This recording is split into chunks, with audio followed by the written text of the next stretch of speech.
अस्सलाम वालेकुम नाजरीन, मैं हूँ शनीला अमार और आप देख रहे हैं हमारा यूट्यूब चैनल। नाजरीन, आज कल इस्लामाबाद हाई कोर्ट का फैसला है जो हमने आपको बता दिया था। वो भी एक तरह से चार्जशीट थी इमरान खान के ऊपर कि जिस तरह उन्होंने रियासत के खिलाफ नबरदज़मा हो गए, अपने मसला जत्थे लेके आए। और अब तो है ये चीज़ें साबित भी हो रही हैं, मीडिया सोशल मीडिया के ऊपर ये सब कुछ आ रहा है। हमारे जो पेशावर में बैठे हुए सहाफ़ी दोस्त हैं वो बता रहे हैं कि अफ़गान महाजरीन को लेके आए जा रहे हैं। कई लोगों ने तस्वीर शेयर की हुई है कि जी सवात के अंदर सूफ़ी मोहम्मद जो थे उनका बंदा है जो पुलिस को मतलूब भी है। इसके ऊपर कई कत्ल के मुकदमात चल रहे हैं, वो ज़मान पार्क के बाहर खड़ा है। और फिर हमने देखा भी कि ऑडियोज भी आ रही हैं कि गुलेले लेके हम जा रहे हैं, गुलेलों से मारते हुए हमें नज़र भी आए हैं। पेट्रोल बम जो है वो फेंका गया है और वो तो यास्मीन राशिद साहब की ऑडियो से भी साबित हो गया है कि वो जो पेट्रोल बम था वो फेंके जा रहे थे पुलिस वालों के ऊपर। उनकी गाड़ियां जली, उनकी बाइक्स जली, उनकी वाटर कैनन जो थी वो जल गई। पुलिस वाले बहुत ज़्यादा जख्मी हुए।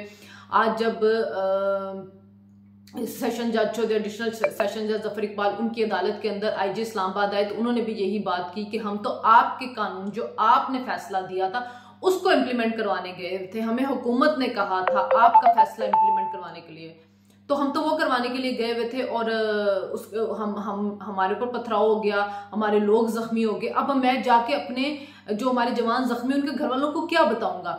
तो ये वो सारा मामला था जो कि हो रहा था वहां पर। तो फिर उसके बाद वीडियोस फेक इनकी जानब से बड़ी है। जो खान साहब ने एक वीडियो दी कि जी की ये औरत है नहत्ती, इसके ऊपर गोलियां बरसाई जा, वो बड़ी सुपरमैन को खातून थी, उस पर गोलियां बरसाई जा रही, वो खड़ी हैं। वो भी फिर अब साबित हो गया कि एडिटेड एक वीडियो थी। फिर इन्होंने जो शेल थे खान साहब ने रखे कि गोलियों के शेल चलाए गए, जबकि होता है कि जब गोलियां चलती शेल जो थे वो खान साहब के पास गिरने थे, वो पुलिस वालों के पास गिरने थे, खान साहब के पास जाके नहीं गिरने थे। तो वो उन्होंने इकट्ठे करके रख लिए हुए। फिर उसके बाद वो वीडियो कोई कश्मीर की वीडियो, कोई फ़लस्तीन की वीडियो, कोई अफगानिस्तान की वीडियो, वो उठा के तस्वीरें लगा के कह रहे थे कि जी वो ये मकबूजा कश्मीर बन गया, हालात क्या कर दिए, सब कुछ कर। जबकि जत्थे इनके थे, मसल्ला जत्थे इनके थे, रियासत के ऊपर चढ़ाई इन्होंने की हुई थी, बगावत ये लोग कर रहे थे। और जो आज फैसला आया है जज का, उसके बाद तो इमरान खान साहब अपनी पार्टी तहरीक इंसाफ से इंसाफ तो हटा दें, क्योंकि ना किसी कानून को वो मानते हैं ना किसी आइन को वो मानते हैं। वो दोनों जो फैसले हैं वो दोनों के दोनों इमरान खान के खिलाफ चार्जशीट है। जो आज जज का फैसला आया, पहले तो जब उनकी अदालत में बात हो रही थी तो वहां पे भी उन्होंने कहा कि ये तो कानून पे अमलदार के लिए गए हुए थे, ये आपने अवाम के टैक्स का पैसा जाया किया, करोड़ों रुपया अवाम का एक गिरफ्तारी के ऊपर लगा दिया गया है। तो ये किसके जवाबात कौन देगा। फिर उन्होंने कहा जी हम अंडरटेकिंग दे रहे हैं। और फिर उनका जो वकील है ख्वाजा हारिस वो माने हैं कि लाहौर में जो हुआ वो गलत हुआ है। यानी कि ये उन वकील साहब ने खुद अदालत में खड़े होकर मान लिया कि ये जो भी हुआ गलत हुआ। यानी कि इमरान खान साहब ने रियासत के अंदर रियासत बनाने की कोशिश की है। किसी और मुल्क के अंदर ये हो तो क्या कोई मुहज़्ज़म माशरा इसको इजाजत देगा? क्या हम TTP को इजाजत देंगे? क्या हम अल्ताफ हुसैन को इजाजत देते थे? क्या हमने तहरीक लब्बैक को इजाजत दी? हर जगह पे रियासत की रिट नाफिज की गई। तो इसी तरह फिर आप सवात में सूफी मोहम्मद जो थे उनको भी इजाजत देते थे, जो वो कर रहे थे उनको करने देना चाहिए था।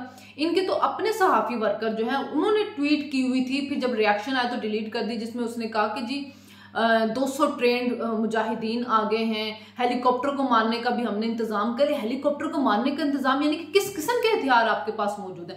गैस मास्क जो हमने पहने हुए वो इतनी जदीद इक्विपमेंट आ कहाँ से रहा है इनके पास से? कौन है जो इनको ये सारा कुछ प्रोवाइड कर रहा है? कहाँ से इनको ये सारे पैसे आ रहे हैं? कहाँ ये अब जो TTP के लोगों को ये लेके आ रहे हैं। और ये बात कही गई है एस्टैब्लिशमेंट की तरफ से भी कि जी हमें ब्लैकमेल ये किया जा रहा है। ये जो मुबैना तौर पे बातें सामने आ रही हैं ज़राए के ज़रिए कि जी TTP ने कहा कि अगर इमरान को कुछ हुआ तो हम पूरे मुल्क के अंदर जो है कुछ धमाके शुरू कर देंगे। और जब पेशावर के हमारे दोस्त हमें बजाते हैं कि कौन से अफसरान इन अफगान महाजरीन को लेके आए हो, ये ट्रेंड अफगान महाजरीन हैं, तो उससे तो और भी ये जो चीज़ें हैं वो वाज़ेह हो जाती हैं कि खान साहब ने कालादम तंजीमों के लोग अपने ज़मान पार्क के अंदर बिठाए हुए हैं सिर्फ अपने बचाव के लिए। मतलब मुझे तो उसको देख के वो KGB की एक मूवी याद आ गई इंडिया की, कि जो एक क्रिमिनल था गैंगस्टर, वो रियासत से भी बड़ा हो गया था। तो फिर उसको कि प्राइम मिनिस्टर ने कहा था कि इसको, इंदिरा गांधी ने, कि इसको कुचल दे पूरी जोर के साथ। और होता भी यही है। जब गैंगस्टर, जब मुसल्लह जत्थे जो होते हैं वो हावी होने लगे रियासत पे, तो उनको सख्ती के साथ कुचला जाता है। खान साहब एक साबिक वजीर आजम है, वो इस मुल्क के वजीर आजम रहे हैं, वो कैसे रियासत के अंदर रियासत बनाते हैं, कैसे मुसल्लह जत्थों के साथ वो हमला कर सकते हैं। इंटरनेशनल मीडिया देख नहीं रहा ये सारा कुछ, जिनको ये फेक वीडियोस भेज रहे हैं, ये तमाशे कर रहे हैं। इमरान इंटरनेशनल मीडिया पे बैठ के कह रहे हैं कि मेरे पास प्रोटेक्टिव बेल 18 मार्च तक की, लेकिन आज जो अदालत का फैसला है, जो कल अदालत का फैसला है, वो तो नफी कर रहा है उनकी बातों की, उनके झूठों के पोल खोल रहा है। और जो लोग इमरान खान की इस्लाह कानूनियत को जस्टिफाई कर रहे हैं, ये वही लोग हैं जो तालिबान के सपोर्टर हैं, जो तालिबान की दहशतगर्दी को सपोर्ट करते हैं, जो तालिबान को भाई कहते हैं, जो उसामा बिन लादेन को शहीद कहते हैं। ये लोग रियासत से वफादार नहीं है, ये पाकिस्तान के वफादार नहीं है, एक शख्स की मोहब्बत में इस मुल्क की तबाही चाहते हैं, इस मुल्क को खत्म करना चाहते हैं। ये मुल्क, मैं नहीं समझती कि कोई पाकिस्तानी जो इस मुल्क से मोहब्बत करता होगा वो इमरान खान का साथ दे सकता है, वो ऐसे बंदे का साथ दे जो इस मुल्क को खत्म करने के लिए आया, जो इस मुल्क की बुनियादों को खत्म करने के लिए आया हो, जो इस मुल्क में नफरत की आबियारी के लिए आया हो। देखिए, मैं दुबई गई, मुझे 2 इंडियन मिले, फैमिलियां मिली डिफरेंट। एक बीजेपी की सपोर्टर थी, एक आम पार्टी की। बड़े आसानी से एक दूसरे के साथ बातचीत करें, सियासी उसका इजहार करें। कभी तहरीक इंसाफ का कोई बंदा आपके साथ बैठ कर आर्गूमेंट करे, वो एंड पे आपकी जातियात पे उतर आएगा, आपको मारने पे उतर आएगा, क्योंकि उनके जहनों में नफरत घुसा दी गई हुई है। मोदी ने भी अपने मुल्क की बुनियादों से तबाह नहीं की, जिस तरह इमरान खान ने इस मुल्क की बुनियादें तबाह कर दी। आज जज ने कोई भी रिलीफ देने से इनकार कर दिया। उन्होंने कहा है कि इसने कानून को अपने हाथ में लिया है, इसने पुलिस वालों के ऊपर हमले किए, इन्होंने अमलाक को नुकसान पहुंचाया, अवाम के करोड़ों रुपया जाया किया। अब ये अंडरटेकिंग दे रहे हैं कि हम अदालत में पेश हो जाएंगे, तो इस अंडरटेकिंग में पता नहीं ये अमल करते कि नहीं, जबकि हम इसको कब से बुला रहे हैं, जबकि ये हमारे नाकाबिले वारंट गिरफ्तारी जो है, नाकाबिले जमानत जो वारंट है गिरफ्तारी के, ये कानूनी है। हमने हर दफा इसको बुलाया और उसके बाद बार बार जारी किए, तो पुलिस तो अमल करवाने गई उन चीजों के ऊपर। जब पुलिस अमल करवाने जाती है, ये अपने जत्थे लेके आ जाता है, वो जत्थे रियासत के ऊपर हमला कर देते हैं, पुलिस के हाथ बांध के उनको भेज दिया जाता है, क्योंकि आप एक और मॉडल टोन नहीं चाहते। इमरान तो चाहता है लाशें हों, उसकी बुनियाद के ऊपर मैं हंगामे कराऊं और मैं इस हुकूमत को किसी तरह टॉपल करूं और मैं इस रियासत को तबाह करूं। वो आपको इस्लाम का नाम ले लेके भड़काता क्यों? तालिबान भी तो यही करते हैं।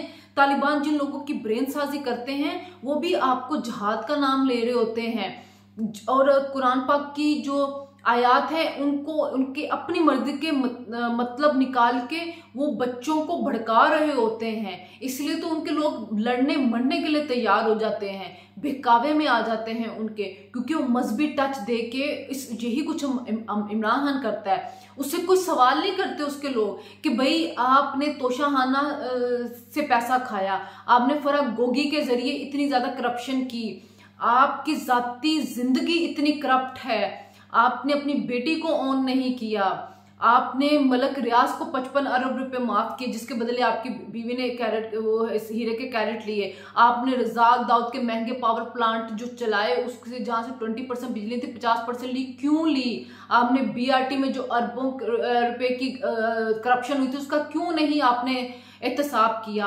आपने क्यों पेट्रोल की प्राइसेस कोरोना के दिनों में बढ़ाई थी रातों रात, जब पूरी दुनिया में जीरो हो चुकी हुई थी? बाबर नदीम को फायदा पहुंचाने के लिए उसका एहतसाब किसने करना है? बिलियन टी सुनामी के जरिए जो इतनी करप्शन, उसका एहतसाब किसने करना है? हाँ, आपने कितने लोगों को नवाजा, हेल्थ सिस्टम पूरा KPK का तबाह किया, अपने कज़म को वहां पे लाके बिठा के फॉरेन फंडिंग आपको मिलती रही है। शौकत खानम के पैसों से आपकी बहन ने बाहर प्रॉपर्टियां बनाई हुई। फाइनेंशियल टाइम्स की स्टोरी है कि शौकत खानम का पैसा आपने सियासी मकासद में इस्तेमाल किया।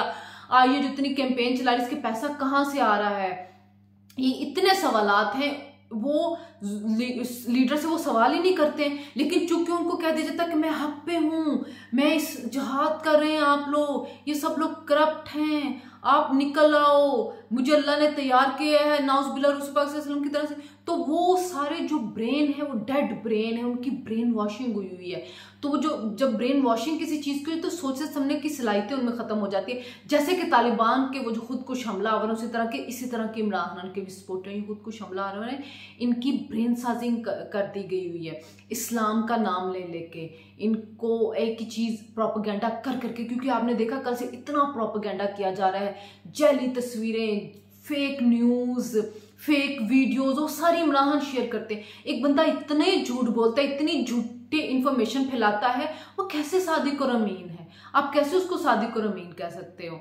ये रियासत जो है, अगर इमरान खान जैसे लोग रहेंगे तो हमारी ये रियासत तबाह हो जाएगी। अल्लाह से हमें अब दुआ करना चाहिए कि अल्लाह इस मुल्क के ऊपर रहम करे, वरना मुझे तो इस मुल्क के हालात बहुत मखदूश लग रहे हैं। इमरान खान जैसे तजर्बे और एक दो हुए तो ये रियासत ख़त्म हो जाएगी इस दुनिया के नक्शे से। अल्लाह हमें बचाए, अल्लाह हमें बचाए। तो दुआ करें जी, अल्लाह ताला हमारी नस्लों के ऊपर रहम करे और हमें ऐसे फितने से बचाए। हर कौम का एक फितना होता है, पाकिस्तानी कौम का फितना इमरान खान है। मुझे इजाज़त दीजिए, अल्लाह हाफ़िज़।